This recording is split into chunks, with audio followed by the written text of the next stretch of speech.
Binat. Iya. Ini cerita tentang cewek yang di kosannya tuh selalu diketok 4 kali sama sosok nggak tahu siapa. Jadi ini dialamin sama cewek namanya Puri. Oke. Udah selama 3 hari ke belakang, setiap malam tuh selalu diketok 4 kali sama orang nggak tahu siapa. Kayak tok tok tok tok gitu. Dan diketoknya tuh selalu di atas jam 12 malam. Sampai ada waktu dimana Puri tuh jadinya kayak pengen nungguin pas lagi diketok, gue pengen pergokin lah di siapa gitu. Karena dia tuh sadar kayaknya ada orang yang nyesengin kosan dia, kamarnya dia gitu.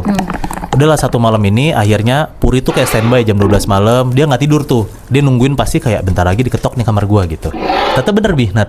Di satu malam itu ternyata ada orang, Puri tuh denger ada kayak langkah kaki orang kayak tek tek tek tek jalan dan berhenti di depan kamar kosannya dia. Ada kayak siluetnya gitu tuh. Nah, ditungguin lah sama si Puri nih. Pas ketokan mau 1, 2, Puri langsung standby di depan pintu. Di atas pintu kosannya si Puri itu kan ada ventilasi kayak kamar kita biasa gitulah. Itu tingginya sekitar 2,5 meter. Puri tuh sadar kayaknya di atas ventilasi yang 2,5 meter itu, Puri tuh ngerasa kayak ada mata kucing gitu lebih, kayak bersinar gitu, nengok kanan kiri gitu. Akhirnya Puri sadar berarti di depan kamarnya dia ada orang setinggi 2,5 meter kan. Nah Puri tahu berarti itu bukan orang dong, itu setan dong. Akhirnya Puri langsung lari ke kasurnya, langsung ngumpet tuh di dalam selimut. Pas di dalam selimut, Puri tuh denger ada ketokan lagi kayak tok tok gitu. Baru ketokan kedua, Puri langsung buka selimutnya. Dan dia tuh pengen ngecek ada siapa gitu. Pas dia buka selimutnya, dia ngeliat ada kuntilanak Nat, setinggi 2,5 meter lagi berdiri dalam kosan dia dan lagi ngeliatin dia. Terus pas si Puri ngebuka selimutnya itu, kan dia ngeliat ada kuntilanak ya kan? Kuntilanaknya beneran ngetok 4 kali. Tok tok tok tok gitu. Gila. Jadi selama ini yang ngetok pintu kamarnya Puri itu ternyata kuntilanak. Nat Moy, ini cerita dari Asti, yang mana dia tuh ditinggal sendirian di rumah sama bokap nyokapnya. Dan katanya bokap nyokapnya ini bakal balik jam 8 malam. Nah karena dia nggak ngapa-ngapain dari sore, dia mikir ya dia tidur aja. Dia tidur di kamarnya dia. Tapi ada satu waktu Asti ini kebangun gara-gara dia ngedengar dari luar kamarnya ada suara TV nyala. Dia keluar lah tuh dari kamarnya dia. Dan dia ngeliat di ruangan TV itu TV-nya nyala dan ada ibunya di depan TV. Cuman ibunya ini tuh berdiri doang di depan TV sampai kayak deket banget. Anjir random banget ya. Hampir nempel sama TV. Terus ibunya ini nunduk doang gitu, matung. Oke. Nah entah kenapa yang kepikiran pertama di kepalanya Asti adalah dia mau ngambil HP, dia mau nge-record ini ibunya aneh banget gitu. Pas dia ngambil HP, ternyata dia ngelihat jam tuh belum jam 8 malam. Itu jam 6 sore. Maghrib. Padahal kan orang tuanya bilang balik jam 8 malam kan. Yaudah tuh dia videoin ibunya. Tapi pas dia baru ngebuka kameranya, belum nge-record, si Asti ini kalau ternyata ibunya ini nengok ke arah dia. Asti nge-freeze lah. Kenapa dia nge-freeze?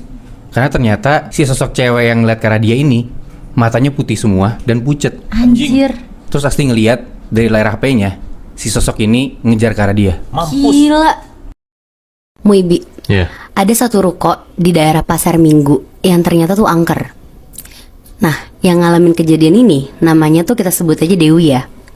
Dewi kerja di restoran kecil di salah satu ruko itu. Nah, restoran ini jam operasinya tuh sampai jam 12 malam. Karena fokusnya itu tuh lebih ke orderan-orderan makanan online.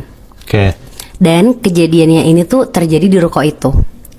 Jadi sekitar jam 11 malam si Dewi ini mau ke toilet. Dan pas dia lagi jalan, ternyata tuh ada satu perempuan yang pakai mukena masuk ke dalam bilik toilet. Nah, karena di restoran itu cuma ada 2 perempuan, si Dewi sama satu temannya namanya Arum, dia mikir itu tuh si Arum. Tapi lama-kelamaan ditungguin sama Dewi, Arum ini tuh nggak keluar-keluar dari toilet. Bahkan si Dewi malah ngedenger suara cewek nangis-nangis dari dalam toilet itu. Oh si Arum nangis tuh. Betul. Akhirnya dipanggil-panggil lah sama si Dewi. Rum lo nggak apa-apa? Nggak taunya si Arum keluar dari arah kitchen ke toilet. Bukan dari kamar mandi? Bukan. Oh shit. Terus nanya si Arum, kenapa wi lo manggil-manggil gue? Di situ si Dewi kaget kan, jadi dia bengong aja tuh ngeliatin si Arum. Terus si Arum malah bilang, jangan bengong kayak gitu lo, kesambet aja gitu. Di situ si Dewi yang masih kaget ngeliat tiba-tiba pintu kamar mandinya tuh kayak kebuka pelan-pelan gitu. Dan kalian tahu nggak dari dalam toilet itu ada apa? Apa? Jadi si Dewi ini ngeliat ada sosok perempuan pakai mukena, matanya tuh full putih dan mulutnya tuh kebuka lebar gitu. Anjir. Dan kalian tahu nggak endingnya apa? si Dewi beneran kesambet. Dia nonstop selama sejam nangis-nangis. Anjir.